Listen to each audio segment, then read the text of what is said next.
Hello everyone, क्या हालचाल सभी के। Welcome to learn with Pawan official YouTube channel. जैसे कि पिछले 8-9 दिनों से वीडियो अपलोड नहीं हो पा रही थी हेल्थ इश्यूज़ की वजह से, तो मैं ट्राई करूँगा कि आज से डेली बेस पे वीडियो अपलोड करूँ। So if you are new to this channel, please like share and subscribe and hit the bell icon so you don't miss any update regarding new videos. तो आज की video में हम class 10th का science chemistry chapter number 1 करने जा रहे हैं, जिसका नाम है chemical reaction and equation. So without wasting any time, let's begin our chapter. तो इस चैप्टर में हमारा सबसे जो पहला टॉपिक है वो है केमिकल रिएक्शन। अब केमिकल रिएक्शन होती क्या है? केमिकल रिएक्शन होती है the breaking and making of bonds between different atoms to produce new substance is called chemical reaction. मतलब किसी भी रिएक्शन में एक केमिकल बॉन्ड का टूटना या बनना जिससे अलग अलग तरीके के एटम प्रोड्यूस हो या एक नया सब्सटेंस प्रोड्यूस हो, उसको हमें केमिकल रिएक्शन बोलते हैं। तो हमारी जो केमिकल रिएक्शन होती है वो दो टाइप की होती है, फिजिकल और केमिकल चेंज। ठीक है। और फिजिकल केमिकल चेंज में क्या आते हैं वो अभी हम आगे पढ़ेंगे। अभी हम इसका एग्जांपल पढ़ते हैं कि आइस का मेल्ट होना, आइस का पिघलना फिजिकल चेंज होता है। आयरन में रश लगना एक केमिकल चेंज है। और कार्ड की फॉर्मेशन होना एक केमिकल चेंज। अब हम बात करेंगे फिजिकल और केमिकल चेंज होते क्या है हमारे। अब फिजिकल चेंज जो होता है, फिजिकल चेंज में जो चेंज आता है वो टेम्परेरी चेंज होता है, मतलब परमानेंट चेंज नहीं होता है, उसको हम रिवर्स कर सकते हैं। और जो केमिकल चेंज में हमारे चेंज होता है वो परमानेंट चेंज होता है। सेकंड पॉइंट फिजिकल चेंज में कि फिजिकल चेंज में कोई न्यू सब्सटेंस फॉर्म नहीं होता है। जो सब्सटेंस फॉर्म होता है उसकी खाली प्रॉपर्टीज में चेंज, उसकी प्रॉपर्टीज भी चेंज नहीं होती। ओनली इन फिजिकल प्रॉपर्टीज, उसकी जो है प्रॉपर्टीज में चेंज होगा और कोई नया सब्सटेंस फॉर्म नहीं होगा। ठीक है। और केमिकल चेंज में new substance are found with entirely different physical chemical properties. और जो केमिकल चेंज में होगा वो एक नया सब्सटेंस फॉर्म होता है जिसकी फिजिकल और केमिकल प्रॉपर्टीज दोनों ही बिल्कुल डिफरेंट होंगी जो पहले हमारा सब्सटेंस था। Third point, change can be reverse bye simple physical method. मतलब कि फिजिकल चेंज में जो हमने नया प्रोडक्ट बनाया है उसको रिवर्स किया जा सकता है पहले वाले सब्सटेंस की तरह। वहीं केमिकल चेंज में हम सब्सटेंस को रिवर्स बैक नहीं कर सकते, तो ये इरिवर्सिबल होता है। फोर्थ पॉइंट, एनर्जी में और मे नॉट बी रिलीज और एब्जॉर्ब। फिजिकल चेंज में जरूरी नहीं कि एनर्जी रिलीज या एब्जॉर्ब होगी ही होगी, हो भी सकती है और नहीं भी हो सकती। केमिकल चेंज में एनर्जी रिलीज या एब्जॉर्ब होना कंपलसरी है केमिकल चेंज में। Any change that involves chemical change is called chemical reaction. मतलब ऐसी कोई भी रिएक्शन जिसमें केमिकल चेंज इन्वॉल्व हो, ऐसे चेंज को हम केमिकल रिएक्शन बोल देते हैं। ये हमारी केमिकल रिएक्शन की डेफिनेशन। थर्ड टॉपिक है हमारा केमिकल इक्वेशन। अब इस चैप्टर का सबसे मेन जो इम्पोर्टेंट टॉपिक जिस चैप्टर पे पूरा चैप्टर बेस्ड है, ये है chemical equation. The representation of chemical reaction in the form of formula of reactant and product separated by an arrow mark is called chemical equation. मतलब कि हम केमिकल रिएक्शन को रिएक्टेंट और प्रोडक्ट के base पे दिखाते हैं और उनके बीच में एक एरो मार्क जो लगा देते हैं हम, उसको हम एक केमिकल इक्वेशन बोल देते हैं। जैसे हमें एक वर्ड इक्वेशन दे रखी है, मैग्नीशियम प्लस ऑक्सीजन, ये हमारे रिएक्टेंट है। रिएक्टेंट क्या होते हैं? जिन चीजों को हम आपस में रिएक्ट करा रहे हैं हमारे क्या बन जाएंगे? रिएक्टेंट। तो हमें ये बाय प्रोडक्ट देंगे मैग्नीशियम ऑक्साइड एक प्रोडक्ट के तौर पे। यहाँ पे बीच में आप देख रहे हो एरो दिया है हमने, तो ये एरो क्या दिखा रहा है? कि एरो दिखा रहा है बाद में हमारा जो प्रोडक्ट बना वो बना हमारा मैग्नीशियम ऑक्साइड। रिएक्टेंट हमारे लेफ्ट हैंड साइड में होते हैं और प्रोडक्ट हमारे राइट हैंड साइड में।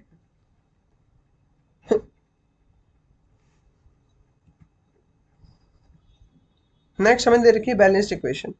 अब इक्वेशन को बैलेंस करना बहुत जरूरी है, वही हमें बैलेंसिंग समझनी है। The same number of items of each element on the LHS and RHS of the equation. मतलब कि एक रिएक्शन में जितने number of atom left hand side में होंगे उतने ही number of atom right hand side में होना कंपलसरी है।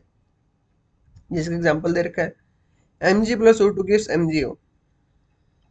अब जैसे यहाँ पे देखो आप, Mg में एक एटम है Mg का, यहाँ भी Mg का प्रोडक्ट में एक एटम है। O2 का रिएक्टेंट में दो एटम है, मगर यहाँ पे हमारे प्रोडक्ट में ऑक्सीजन के एक ही एटम प्रेजेंट है। तो यहाँ पे हमें क्या करना पड़ेगा कि इनको बैलेंस करना पड़ेगा। तो हम क्या कर सकते हैं, Mg का तो एक एटम है, हमें ऑक्सीजन के दो एटम बनाने हैं, तो हम क्या करेंगे? अगर हम यहाँ पे 2 लगा दें MgO के आगे, तो हमारे बैलेंस हो जाएगा। यहाँ पे 2 MgO हम कर देते हैं। ठीक है। मगर यहाँ पे एक चेंज हुआ कि Mg के भी 2 आइटम बन गए। तो अब Mg को 2 बनाने के लिए हम यहाँ क्या करेंगे, रिएक्शन में हम 2 लगा देंगे, तो हमारी केमिकल इक्वेशन क्या हो गई, बैलेंस्ड हो गई पूरी तरीके से। नेक्स्ट है बैलेंसिंग ऑफ इक्वेशन, वही बैलेंस करके दिखा रखा है यहाँ पे सेम आपको। नेक्स्ट एग्जांपल दे रखा है हमें Fe iron plus H2O water को रिएक्ट करा हमने, बना Fe3O4 ferrous oxide plus H2 hydrogen gas liberate हुई। तो अब हम यहाँ पे बैलेंस करेंगे, यहाँ पे देखेंगे आयरन के रिएक्टेंट में 1 एटम है, प्रोडक्ट में यहाँ पे आके 3 एटम हो गए, हाइड्रोजन के 2 एटम है, यहाँ पे 2 एटम है, ये बैलेंस्ड है। ऑक्सीजन के रिएक्टेंट में 1 एटम है, प्रोडक्ट में आते आते 4 बन गए। तो इनको बैलेंस कैसे करेंगे हम, सबसे पहले तो हम आयरन को बैलेंस करेंगे कि आयरन के यहाँ पे 3 एटम है, तो यहाँ पे हम 3 Fe कर देंगे, आयरन बैलेंस हो गया हमारा, ठीक है। उसके बाद क्या करेंगे हम, उसके बाद हमें ऑक्सीजन बैलेंस करना है, तो ऑक्सीजन के 4 एटम बनाने में तो यहाँ पे 4 एटम हम लगा देंगे। अब यहाँ पे चेंज क्या आया कि हाइड्रोजन के पहले 2 एटम जो थे, अब वो यहाँ पे 4 एटम और आ गए, तो 8 एटम हो गए। इसको भी 8 बनाने का हम क्या करेंगे, 4 से मल्टीप्लाई कर देंगे, ठीक है। हमारी पूरी इक्वेशन बैलेंस हो गई, यहाँ पे हमने 3 लगा दिया था, ठीक है। 3 आयरन के, 3 आयरन के, 4 ऑक्सीजन के एटम, 4 ऑक्सीजन के एटम, 8 हाइड्रोजन के और 8 हाइड्रोजन के, हमारी इक्वेशन पूरी तरीके से बैलेंस्ड हो चुकी है। नेक्स्ट होती है हमारी इंफॉर्मेटिव इक्वेशन। ये हमें दिखाती है कि हमें जो है फिजिकल स्टेट में सिंबल को कैसे रिप्रेजेंट करना है। सॉलिड को हम जो है एस से डिनोट करते हैं, स्मॉल एस से। लिक्विड को हम स्मॉल एल से डिनोट करते हैं। गैस को हम जी से डिनोट करते हैं, या कभी कभार एरो भी लगा देते हैं। वाटर सोल्यूबल सॉल्यूशन को एक्वस, एक्वस सॉल्यूशन हो जिसमें कोई हमने सॉल्यूशन जैसे वाटर में कोई चीज़ हमने डाली, डिजोल्व करी, वो उसके अंदर घुल गई, सॉल्यूबल हो गई, उसको हम वाटर सोल्यूबल इक्वेशन या फिर एक्वस सॉल्यूशन बोलते हैं।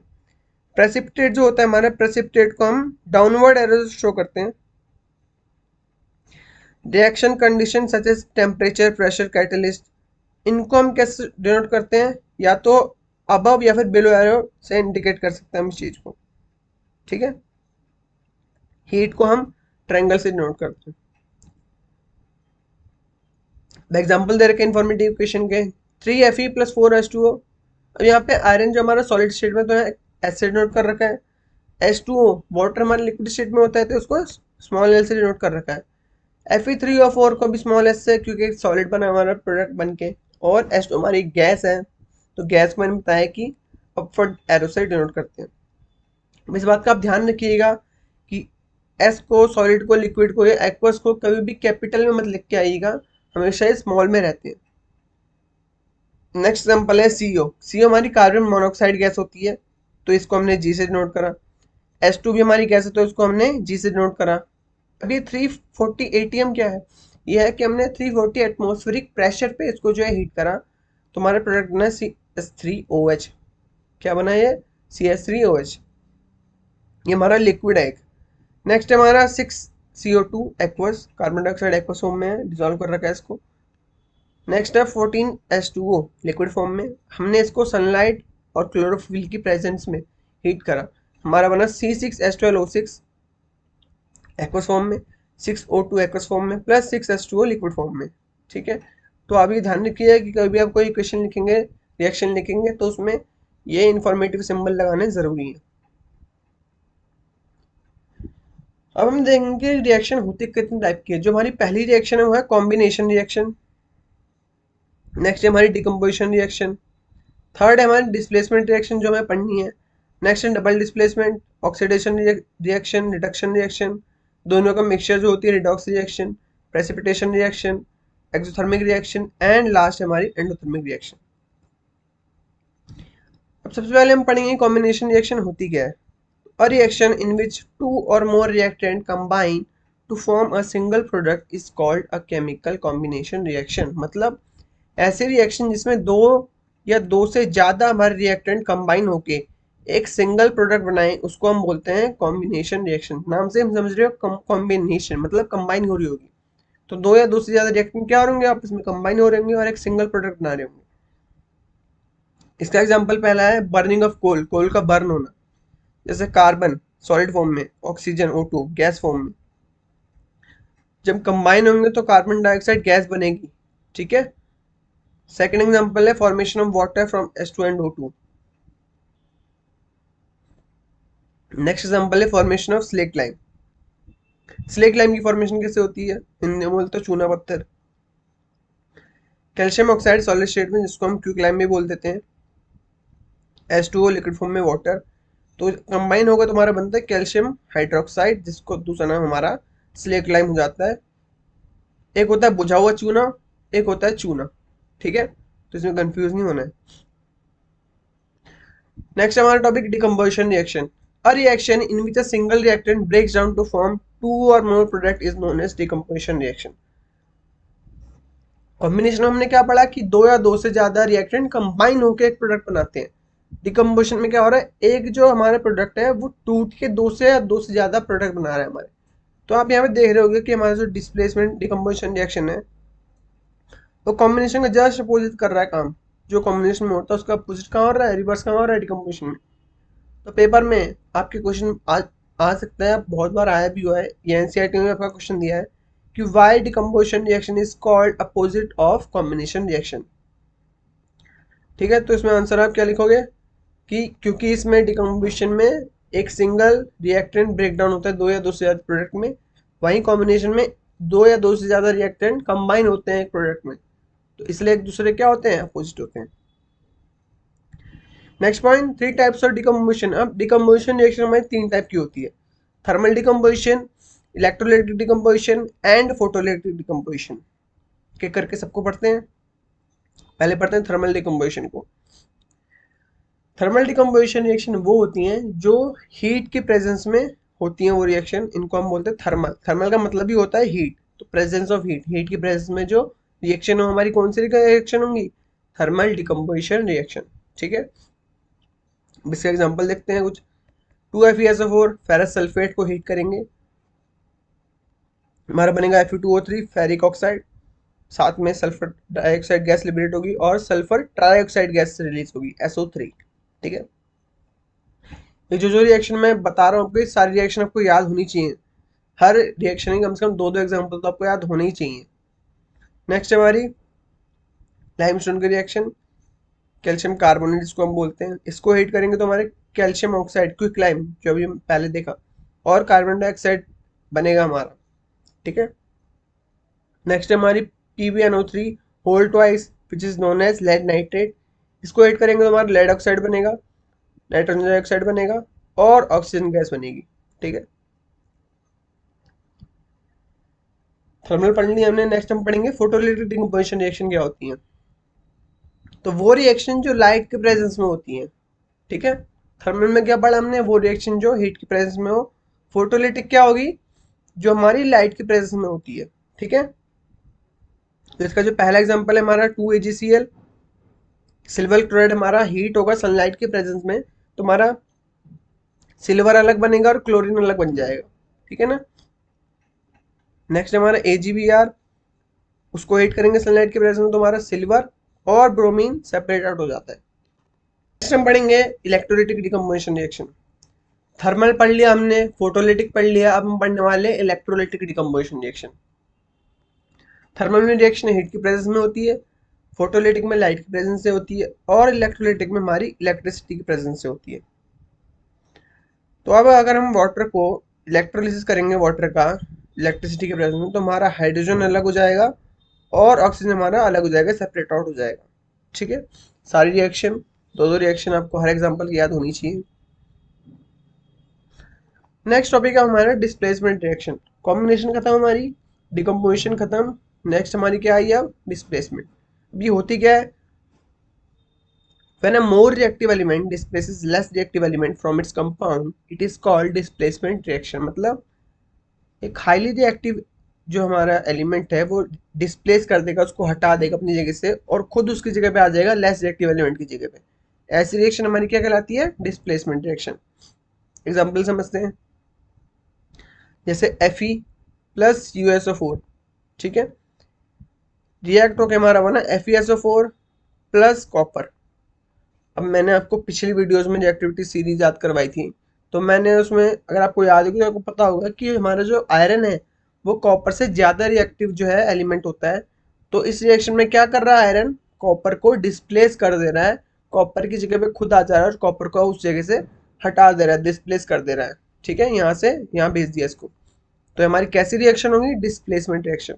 Next reaction zinc plus copper sulphate, product क्या बनेगा? Zinc sulphate. क्यों? क्योंकि जिंक हमारा कॉपर से ज़्यादा रिएक्टिव है, इसलिए जिंक सल्फेट बना। और कॉपर सल्फेट से कॉपर कहाँ चला गया? डिस्प्लेस हो गया।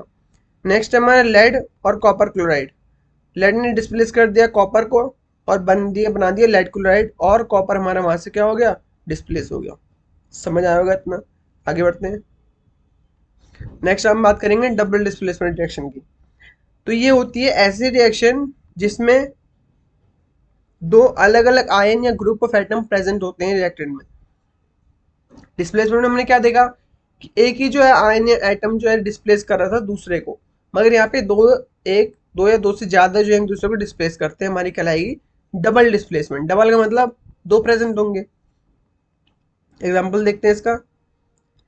Na2SO4 sodium sulphate plus barium chloride gives BaSO4 plus 2NaCl2। तो हमारा क्या बना? मतलब सोडियम सल्फेट था हमारा और बेरियम क्लोराइड को अगर हमने रिएक्शन कराई तो हमारा जो सोडियम था वो कहाँ चला जाएगा? बेरियम क्लोराइड की जगह पे डिस्प्लेस कर देगा, सोडियम बेरियम को डिस्प्लेस कर देगा। और जो हमारा सोडियम SO4 के साथ था उसको बेरियम डिस्प्लेस कर देगा, बेरियम वहाँ चला जाएगा। ठीक है ना? सोडियम कहाँ आ गया? NaCl के साथ, और हमारा बेरियम कहाँ आ गया? SO4 के साथ। ठीक है, मतलब दो आयन या ग्रुप ऑफ एटम एक दूसरे को डिस्प्लेस कर देते हैं, तो हमारी क्या लगेगी? Double displacement reaction. नेक्स्ट है हमारा ऑक्सीडेशन रिडक्शन। अब ऑक्सीडेशन क्या होता है? ऑक्सीडेशन ऐसा प्रोसेस होता है इसमें ऑक्सीजन का एडिशन हो या हाइड्रोजन का रिमूवल हो, तो हमारी कौन सी रिएक्शन कहलाती है? Oxidation reaction. पेपर में 1 मार्क में पिछले साल CBSE में पूछा भी था कि ऑक्सीडेशन रिएक्शन होती क्या है, तो उसमें ऑप्शन दे रखे थे कि ऑक्सीजन का एडिशन होना, हाइड्रोजन का रिमूवल होना, या फिर हाइड्रोजन का एडिशन होना, या लास्ट ऑप्शन था बोथ A एंड B, मतलब हाइड्रोजन का रिमूवल भी और ऑक्सीजन का एडिशन भी। तो यहाँ पे हमारा ऑप्शन नंबर डी सही आंसर होगा। क्यों? क्योंकि डेफिनेशन में भी क्या है कि ऑक्सीजन का एडिशन भी होगा और साथ साथ में क्या होगा? हाइड्रोजन का रिमूवल। ठीक है ना? तो हमारी ऑक्सीडेशन रिएक्शन कहलाती है। जैसे 2Cu प्लस O2, कॉपर को हम ऑक्सीजन से रिएक्ट करेंगे तो हमारा कॉपर ऑक्साइड बनेगा। ऑक्सीजन का गेन हो रहा है यहाँ पे, देख रहे हो? ठीक है, और हीट प्रेस में रिएक्शन कराई हमने। सेकंड रिडक्शन क्या होता है? The process of removal of oxygen from a substance और addition of hydrogen to a substance is called reduction. मतलब ऑक्सीजन का रिमूवल होना और हाइड्रोजन का एडिशन होना हमारा रिडक्शन कहलाता है। सेम अपोजिट है ये ऑक्सीडेशन का। ऑक्सीडेशन में एडिशन हो रहा है ऑक्सीजन का, यहाँ पे रिमूवल हो रहा है ऑक्सीजन का। ऑक्सीडेशन में हाइड्रोजन का रिमूवल हो रहा है, यहाँ पे एडिशन हो रहा है हाइड्रोजन का। ठीक है, इसकी रिएक्शन देखें, कॉपर ऑक्साइड प्लस H2, तो हमें क्या मिलेगा? कॉपर मिलेगा। मतलब यहाँ पे हुआ क्या? हमारा ऑक्सीजन का रिमूवल हो गया, ऑक्सीजन जो कॉपर के साथ था वो रिमूव कहाँ चला गया? हाइड्रोजन के साथ। ठीक है,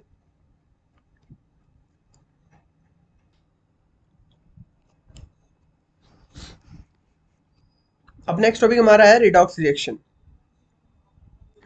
The reaction in which oxidation and reduction takes place simultaneously is called redox reaction. ऐसी रिएक्शन जिसमें ऑक्सीडेशन और रिडक्शन साथ में एक साथ साइमल्टेनियसली, मतलब है एक साथ ही हो, उसको हम रिडॉक्स रिएक्शन बोलते हैं। रिडॉक्स नाम कहाँ से लिया गया? रिडक्शन के रिड से, और ऑक्सीडेशन के ऑक्स से नाम ले लिया गया, बन गया रिडॉक्स रिएक्शन। ठीक है, एग्जांपल देखते हैं। Copper oxide plus hydrogen gives Cu plus H2O। अब यहाँ पे हो क्या रहा है? कॉपर में से, कॉपर ऑक्साइड में से ऑक्सीजन का रिमूवल हो गया। ठीक है, रिडक्शन हो गया यहाँ पे। और हाइड्रोजन में क्या हो गया? ऑक्सीजन का एडिशन हो गया। तो यहाँ पे क्या हो रहा है? ऑक्सीडेशन हो रहा है। तो मतलब रिडक्शन और ऑक्सीडेशन साथ साथ में हो रहे हैं साइमल्टेनियसली, तो हमारी कौन सी रिएक्शन कहलाएगी? Redox reaction. और एग्जांपल देख लेते हैं। Fe3O4 में से हमारा ऑक्सीजन रिमूव हो गया है, मतलब रिडक्शन हो रहा है। यहाँ पे हमारा क्या हो गया है? हाइड्रोजन में एडिशन हो गया, तो हमारा क्या हो रहा है? यहाँ पे ऑक्सीडेशन हो रहा है। दोनों प्रोसेस साथ साथ साइमल्टेनियसली। कौन सी रिएक्शन? Redox reaction. नेक्स्ट है हमारी प्रेसिपिटेशन रिएक्शन। प्रेसिपिटेशन रिएक्शन क्या होती है? Chemical reaction which involve formation of water in soluble precipitation. अब जैसे हमने किसी चीज में, वाटर में कोई चीज डिजोल्व करी और रिएक्शन में अगर वो पार्टिकल हमारा सब्सटेंस हमारा इनसॉल्युबल रह गया, पानी में डिजॉल्व सॉल्युबल नहीं हो पाया, तो हमारा एक प्रेसिपिटेट बन जाता है। वो इनसॉल्युबल पार्ट जो बनता है उसको हम प्रेसिपिटेट बोल देते हैं। ठीक है, रिएक्शन क्या है इसकी, Na2SO4 sodium sulphate plus BaCl2 barium chloride, product क्या बना हमारा, बेरियम सल्फेट प्लस 2NaCl। अगर आप यहाँ पे एक बात का ध्यान दो कि हमारी कौन सी रिएक्शन हो रही है यहाँ पे, ये हमारी रिएक्शन हो रही है यहाँ पे डबल डिस्प्लेसमेंट भी हो रही है। ठीक है ना, तो ध्यान रखना कभी भी प्रेसिपिटेशन रिएक्शन अगर होगी तो वो डबल डिस्प्लेसमेंट रिएक्शन का भी एग्जांपल होगी। ठीक है, और बेरियम क्लोराइड में से क्या बन गया हमारा, बेरियम सल्फेट। ठीक है, अब यहाँ पे देख रहे हो आप एक सब्सटेंस बना हमारा जो हमारा क्या था, जो इनसॉल्युबल बन गया। वो कौन होगा इनसॉल्युबल पार्ट, हमारा बेरियम सल्फेट। ये हमारे इसको क्या बोल देंगे, प्रेसिपिटेट। यहाँ पे देख रहे हो आप नीचे क्या बच रहा है हमें, water PPT of barium sulphate. ठीक है, नेक्स्ट आगे बढ़े हम, एक्सोथर्मिक रिएक्शन। तो एक्सोथर्मिक रिएक्शन होती क्या है, ऐसी रिएक्शन जिसमें हीट का इवोल्यूशन हो रहा हो, हमारी कैसी रिएक्शन कहलाती है, एक्सोथर्मिक रिएक्शन। एक्सो का मतलब क्या होता है, एग्जिट, बाहर होना, मतलब निकलना। तो हीट का निकलना हमारी कैसे टाइप की रिएक्शन है, एक्सोथर्मिक रिएक्शन, जिस रिएक्शन में हीट निकल रही हो बाहर। पहला एग्जांपल इसका, burning of natural gas, natural gas का बर्न होना, जलना। ठीक है, एग्जांपल पढ़े तो CH4 प्लस 2O2। CH4 हमारी मीथेन गैस है, नेचुरल गैस जो होती है। ऑक्सीजन के साथ रिएक्ट करा तो हमारा कार्बन डाइऑक्साइड बना, हाइड्रोजन बना और एनर्जी बनी साथ में। ठीक है, एनर्जी मतलब एक तरह से हीट निकल गई बाहर में। तो ये किस टाइप की रिएक्शन हुई, एक्सोथर्मिक रिएक्शन। नेक्स्ट है decomposition of vegetable into compost is also an example of an exothermic. मतलब अगर हम वेजिटेबल को कंपोस्ट खाद बनाने के लिए डिकम्पोज करते हैं, मिट्टी के नीचे डाल देते हैं, तो ये भी किस टाइप का एग्जांपल है, exothermic reaction. Respiration is an exothermic process. मतलब हम जो सांस लेते हैं, रेस्पिरेट करते हैं, वो भी क्या है, एक्सोथर्मिक रिएक्शन, क्योंकि एनर्जी निकल रही है बाहर, हीट निकल रही है। किस टाइप का एग्जांपल, एक्सोथर्मिक रिएक्शन। तो हम जो खाना जो लेते हैं, हमारी बॉडी वो सिंपलर सब्सटेंस में ब्रोकन डाउन हो जाती है, जैसे कार्बोहाइड्रेट, प्रोटीन, फैट में। डाइजेशन के टाइम पे जो हमारा डाइजेशन प्रोसेस होता है, उस टाइम पे कार्बोहाइड्रेट दस absorb are broken down to glucose. अब जो कार्बन डाइऑक्साइड जो है एब्जॉर्ब हुई, वो ग्लूकोज में ब्रोकन डाउन हो जाती है। मतलब कार्बोहाइड्रेट किस में टूटती है, कार्बोहाइड्रेट ग्लूकोज में टूट जाती है। ठीक है, ग्लूकोज ऑक्सीजन के साथ कंबाइन होती है सेल्स के अंदर और हमारी बॉडी को एनर्जी प्रोवाइड करती है। ये सब चीजें अभी हम जो लाइफ प्रोसेस हमारे चैप्टर है नेक्स्ट बायो का, उसमें पढ़ेंगे। तो इसी रिएक्शन को हम कौन सी रिएक्शन बोलते हैं, रेस्पिरेशन रिएक्शन, जो हमारा एक्सोथर्मिक रिएक्शन का एग्जांपल है। ठीक है, हम मिक्स एग्जांपल देखते हैं। C6H12O6 जो हमारे ग्लूकोज है, ऑक्सीजन के साथ रिएक्ट किया, मैंने बोला कि मिल के एनर्जी प्रोवाइड करता है हमें, तो हमारा प्रोडक्ट बना CO2 plus H2O plus energy. Energy release हुई तो मतलब हीट रिलीज हुई, तो एक किस टाइप की रिएक्शन, एक्सोथर्मिक रिएक्शन। नेक्स्ट हमारी endothermic reaction. Reaction which occur by the absorption of heat are called endothermic reaction. मतलब ऐसी रिएक्शन जिसमें हीट का एब्जॉर्प्शन हो रहा हो, हमारी कैसी रिएक्शन कहलाएगी, एंडोथर्मिक रिएक्शन। एक्सो में हीट बाहर जा रही है और एंडो में कहाँ आएगी, अंदर। ठीक है, इसका एग्जांपल 2FeS और फेरस सल्फेट को हीट करेंगे तो यहाँ पे फेरिक ऑक्साइड बनेगा, हमें सल्फर डाइऑक्साइड बनेगा और सल्फर ट्राइऑक्साइड बनेगा। ये रिएक्शन अभी हमने पहले भी देखी थी, याद हो आपको तो, डिकम्पोजिशन रिएक्शन में। नेक्स्ट हमारी कैल्शियम कार्बोनेट, लाइमस्टोन, इसको ब्रेक करेंगे तो कैल्शियम ऑक्साइड और कार्बन डाइऑक्साइड बनेगा। तो ये रिएक्शन घूम फिर के सारी रिएक्शन एक दूसरे के एग्जांपल में आ रही है। तो आप ये सोचते हैं, डर जाते हैं कि इतनी सारी रिएक्शन याद कैसे होंगी, तो बहुत सारी रिएक्शन ही है। जैसे डबल डिस्प्लेसमेंट रिएक्शन का जो एग्जांपल है वो आपके प्रेसिपिटेशन रिएक्शन में आ गए। ठीक है, डिकम्पोजिशन रिएक्शन के एग्जांपल आपके एंडोथर्मिक रिएक्शन में आ गए। तो अगर आप याद करेंगे, थोड़ा दिमाग में जोर डालेंगे, लिख लिख के याद करेंगे, तो आपको याद हो ही जाएगी। अभी छोटा सा मीम डाला है मैंने कि अगर टीचर जो है याद करने को बोल दे स्टूडेंट को रिएक्शन 2 दिन के अंदर या 3 दिन के अंदर, तो स्टूडेंट का रिएक्शन होता है कम से कम 30 साल का तो टाइम दो कम से कम, क्योंकि रिएक्शन से बहुत डर जाते हैं। ठीक है, क्यों रिएक्शन को, एक तो रिएक्शन लिखनी भी, उसको बैलेंस भी करना है, तो स्टूडेंट क्या होता है इसमें बहुत ज़्यादा डर जाता है। अगर आप लिख लिख के याद करेंगे या थोड़ा ये दिमाग में बैठाएंगे कि हाँ इस रिएक्शन को हम इससे भी रिलेट कर सकते हैं, इस रिएक्शन का एग्जाम्पल यहाँ पे भी फिट बैठता है, तो आपको ज़्यादा मुश्किल नहीं होगी याद करने में। आपके पेपर हैं तो आपको याद करना तो होगा ही, कंपलसरी याद करना। एग्जाम में रिएक्शन बहुत बार पूछी गई हैं, मैंने आपको बताया भी है पिछली वीडियो में, प्रीवियस ईयर। नेक्स्ट हमारा जो टॉपिक है रेंसिडिटी। रेंसिडिटी क्या होती है?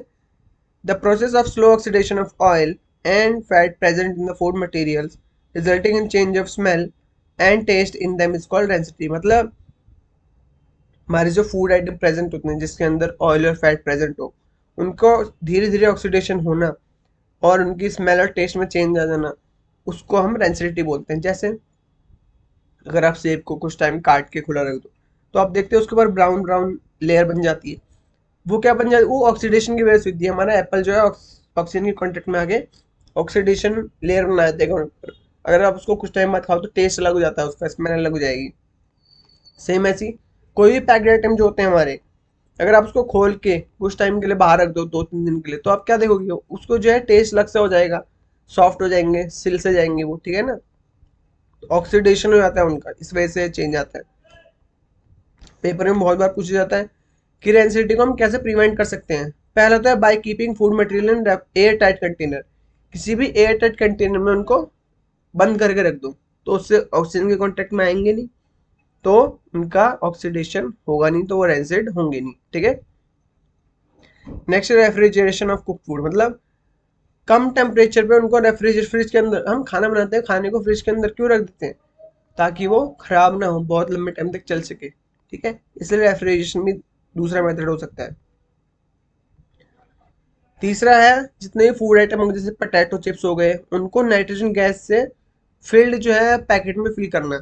अब जो आप ये पैकेट देख रहे हो, लेस के पैकेट जो आप खाते हो, ठीक है, लेस कुरकुरे जो भी खाते हो आप, उनमें जो गैस भरी होती है नाइट्रोजन गैस ही होती है। वो क्यों भरी होती है, कभी सोचा आपने? ताकि उनको ऑक्सीडेशन से बचाया जा सके, उनको खराब होने से बचाया जा सके। नेक्स्ट है avoid keeping the cook food and food material. और कभी भी खाने को डायरेक्ट एयर के कांटेक्ट में नहीं रखना। नेक्स्ट है बाय एडिंग एंटीऑक्सीडेंट। एंटीऑक्सीडेंट डाल सकते हैं, एक है BHA, याद करने की जरूरत नहीं है। नेक्स्ट टॉपिक है हमारा corrosion. The phenomenon in which metals are slowly eaten away by the reaction of air and water chemicals present in the atmosphere is called corrosion। मतलब कोई भी ऐसे मेटल, ठीक है, जो एयर के कांटेक्ट में आने से उनके ऊपर एक लेयर बन जाती है, उनका ऑक्सीडेशन हो जाता है, इस प्रोसेस को हम कोरोजन बोल देते हैं। एग्जाम्पल के लिए सिल्वर या ग्रीन कोटिंग होना कॉपर में, सिल्वर में ब्लैक कलर की, देखा होगा घर पे मम्मी वगैरह चाइल्ड की जो है पायल पहनती होंगी, कुछ टाइम बाद अगर देखो तो उसमें वो ब्लैक कलर की हो जाती है पायल। फिर मम्मी उसको साफ कराती है। क्यों ब्लैक क्यों हो जाती है वो? क्योंकि उसके ऊपर क्या लेयर आ जाती है? ऑक्सीजन की लेयर आ जाती है, इसकी वजह से वो ब्लैक हो जाती है। या आपके घर में कोई तांबे का कॉपर का बर्तन रखा हो, तांबे का लोटा होता है, थाली होती है घर में, उसमें देखोगे अगर कुछ बहुत लंबे टाइम तक रखा जाए तो वो ग्रीन कलर का हो जाता है। अगर उसको हम साफ करेंगे तो दोबारा से नॉर्मल कलर में आ जाता है। तो ये होता क्यों है? एक्चुअल में ये ऑक्सीजन के कांटेक्ट में आने से इनके ऊपर ऑक्सीजन की लेयर बन जाती है, तो इसी को हम कोरोजन बोलते हैं। इसका बेस्ट एग्जाम्पल तो आयरन है। आयरन को देखते हो, आयरन के ऊपर ये रस्टिंग जम जाती है, ठीक है, रस्ट जम जाती है। क्यों? क्योंकि ऑक्सीजन एयर या वाटर के कॉन्टेक्ट में आ जाता है, ठीक है, तो इनके ऊपर लेयर जम जाती है, इसको हम बोल देते हैं कोरोजन। लिखा हुआ rusting of iron is due to corrosion, it can be अब इसको प्रिवेंट कैसे कर सकते हैं? पहला तो पेंट हम क्यों लगाते हैं? इसको जंग से, रस्ट से लगने के लिए बचाते हैं। नेक्स्ट है paint does not allow oxygen. Paint अब ऑक्सीजन को अलाउ, अब तुमने आयरन के ऊपर पेंट की लेयर लगा दी, तो अब ऑक्सीजन किसके कांटेक्ट में आएगी? आयरन के कांटेक्ट में थोड़ी आएगी, वो तो पेंट के कांटेक्ट में आएगी। तो पेंट काम क्या करता है? ऑक्सीजन को आयरन के कांटेक्ट में आने से प्रिवेंट करता है, ठीक है, एक बैरियर काम करता है उन दोनों के बीच में। अभी कुछ एक्टिविटी दे रखी है आपकी। पहली एक्टिविटी जैसे अगर मैग्नीशियम रिबन में हीट अप्लाई करेंगे तो क्या होगा? मैग्नीशियम जो एक डेजलिंग लाइट के साथ बर्न होगा और एक नया सब्सटेंस फॉर्म होता है जिसको हम मैग्नीशियम ऑक्साइड बोलते हैं। आपके स्कूल में एक्टिविटी कराई भी होगी, कराई नहीं तो दिखाई तो होगी कि एक वाइट कलर का डेजलिंग फ्लेम जलती है, बहुत एक हाई अमाउंट में फ्लेम जलती है ये वाइट कलर की, ठीक है। तो इसका रीजन क्या है? पहले तो रीजन है कि हार्ड मेटल से पाउडर में कन्वर्ट होता है, इसलिए इसकी डेजिंग लाइट जो है इतनी ज़्यादा लाइट दिखाता है ये। और एक टाइप की एंडोथर्मिक रिएक्शन है, ठीक है। और एक कॉम्बिनेशन रिएक्शन भी है, यहाँ देख रहे हो आप, दो रिएक्टेंट मिलके एक प्रोडक्ट बना रहे हैं, तो हमारी कैसी रिएक्शन है, कॉम्बिनेशन रिएक्शन। नेक्स्ट एक्टिविटी है कि क्या ऑब्जर्व करोगे जब लेड नाइट्रेट को हम रिएक्ट कराएंगे पोटेशियम आयोडाइड के सॉल्यूशन के साथ। तो lead nitrate react with potassium iodide to form lead iodide which is insoluble in water and yellow in color। मतलब lead nitrate मतलब PbNO3 होल ट्वाइस को हम पोटेशियम आयोडाइड के के साथ रिएक्ट कराएंगे तो हमारा येलो प्रेसिपिटेट बनता है लेड आयोडाइड का PbI2 का, और पोटेशियम नाइट्रेट हमारा अलग हो जाता है। It changes state from liquid to solid. क्यों, इसकी स्टेट कहाँ चेंज हो रही है, यहाँ पे देखो आप, PbNO3 हमारा एक्वस स्टेट में चेंज होकर कहाँ चला गया है, सॉलिड स्टेट में, ठीक है। तो लिक्विड से सॉलिड में इसकी स्टेट चेंज हो रही है, ये डबल डिस्प्लेसमेंट का एग्जांपल है। प्रेसिपिटेशन रिएक्शन है, प्रेसिपिटेट क्या बनना है हमारा, येलो प्रेसिपिटेट लेड आयोडाइड का। ये है 1.3। इसमें पूछा है कि कौन सी गैस इवॉल्व होगी जब जिंक मेटल जो है रिएक्ट करेगा हाइड्रोक्लोरिक एसिड के साथ, और आप इस गैस का पता कैसे लगाओगे। तो जब जिंक रिएक्ट करता है डाइल्यूट हाइड्रोक्लोरिक एसिड के साथ तो जिंक क्लोराइड की फॉर्मेशन होती है, Zn+2HCl गिव्स ZnCl2, ठीक है। और बबल्स ऑफ हाइड्रोजन गैस बनती हैं, मतलब हाइड्रोजन गैस के बबल्स बन जाते हैं उसमें, ठीक है, ये H2 के बबल्स बन जाते हैं। और हमारा जो कोनिकल फ्लास्क होगा वो कैसा हो जाता है, गर्म हो जाता है। और साथ में ये ट्रायंगल क्या बता रहा है आपको कि हीट निकल रही है यहाँ से बाहर, ठीक है। इसका रीज़न क्या है, इवोल्यूशन ऑफ हाइड्रोजन गैस। अब हाइड्रोजन गैस निकलनी पता कैसे चलेगा, पता चलेगा अगर हम उसके पास में अगर एक बर्निंग कैंडल लेके जाएंगे तो पॉप साउंड की आवाज़ आएगी हमारे पास, ठीक है। तो वो क्या हमें बता रहा है कि इसके अंदर कौन सी गैस प्रेजेंट है, हाइड्रोजन गैस प्रेजेंट है, ठीक है। नेक्स्ट है ये एक एक्सोथर्मिक रिएक्शन है क्योंकि इसमें हीट का लिबरेट हो रहा है, देख रहे हो यहाँ पे। और एक ऑक्सीडेशन रिएक्शन है क्योंकि हाइड्रोजन यहाँ से रिमूव हो रही है, मैंने बोला था ना ऑक्सीजन का एडिशन होगा या फिर हाइड्रोजन का रिमूवल होगा। यहाँ पे हाइड्रोजन का रिमूवल हो रहा है, HCl से हाइड्रोजन बन रहा है, लिबरेट हो रहा है, रिमूवल हो रहा है, तो ये कैसे रिएक्शन है, ऑक्सीडेशन रिएक्शन। और ये डिस्प्लेसमेंट रिएक्शन का एग्जांपल है कि जेड जिंक जो है हमारा किसको डिस्प्लेस कर रहा है, हाइड्रोजन को डिस्प्लेस करके ZnCl2 बना दे रहा है, तो एक कैसी रिएक्शन होगी, डिस्प्लेसमेंट रिएक्शन। नेक्स्ट एक्टिविटी है एक्टिविटी 1.4। इसमें पूछा है क्या होगा अगर हम क्विकलाइम को मिक्स करेंगे वाटर के साथ। क्विकलाइम हमारा क्या होता है, क्विकलाइम हमारा कैल्शियम ऑक्साइड है, ठीक है। तो कैल्शियम ऑक्साइड वाइगरसली रिएक्ट करता है वाटर के साथ स्लेट लाइम जो हमारा है कैल्शियम हाइड्रोक्साइड बनाने के लिए, और साथ में हीट की लिबरेशन होती है, हीट निकलती है, ठीक है। ये रिएक्शन आपको याद होनी चाहिए सारी के साथ। नेक्स्ट जो एक्टिविटी है एक्टिविटी 1.4 बी पार्ट। इसमें पूछा है क्या होगा अगर हम कैल्शियम हाइड्रोक्साइड को रिएक्ट कराएंगे कार्बन डाइऑक्साइड के साथ, तो क्या होगा।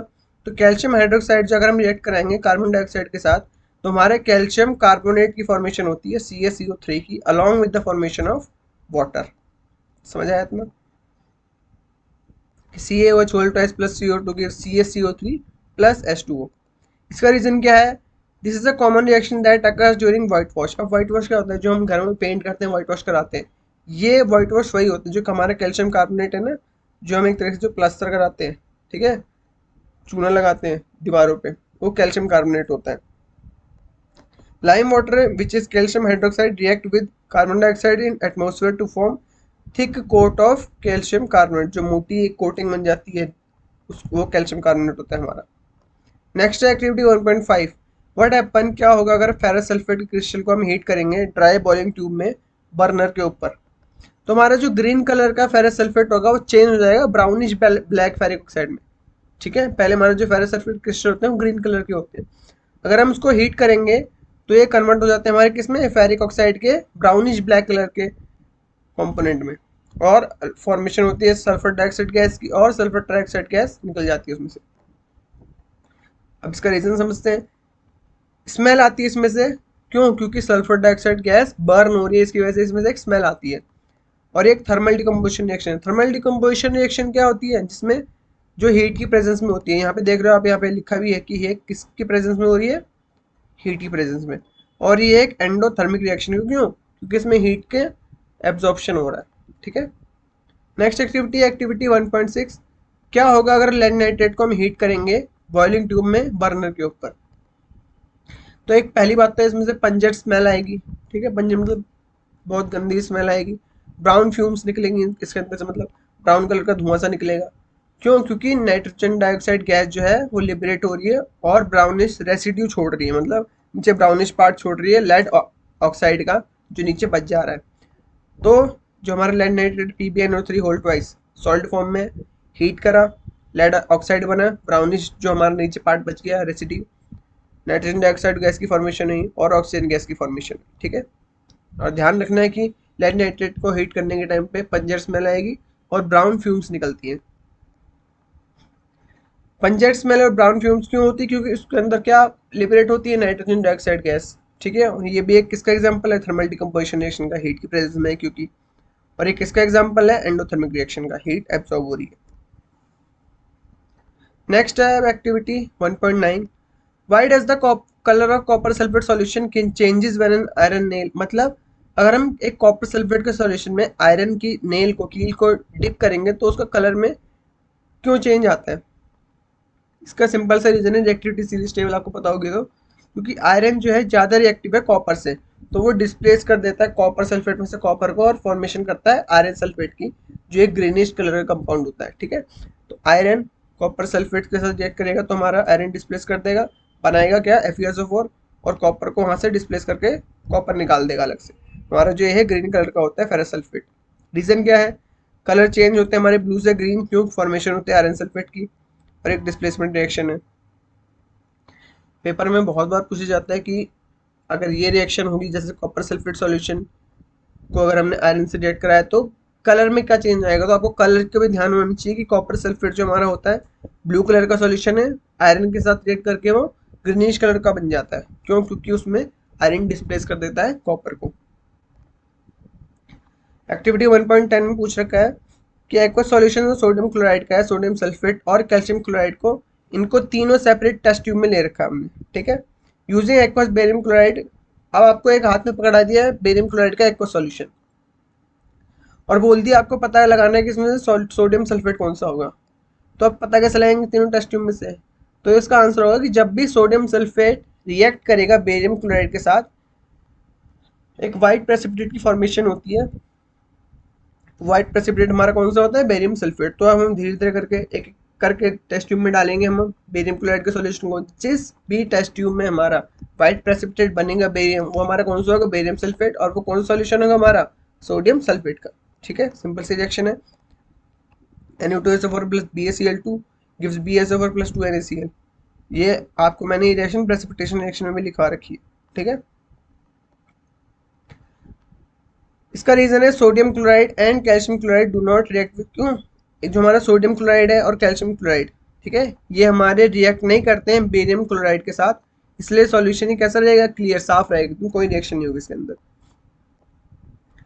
Upon reaction with barium chloride sodium sulphate produces barium sulphate, एक white precipitate, double displacement reaction है ये, ठीक है।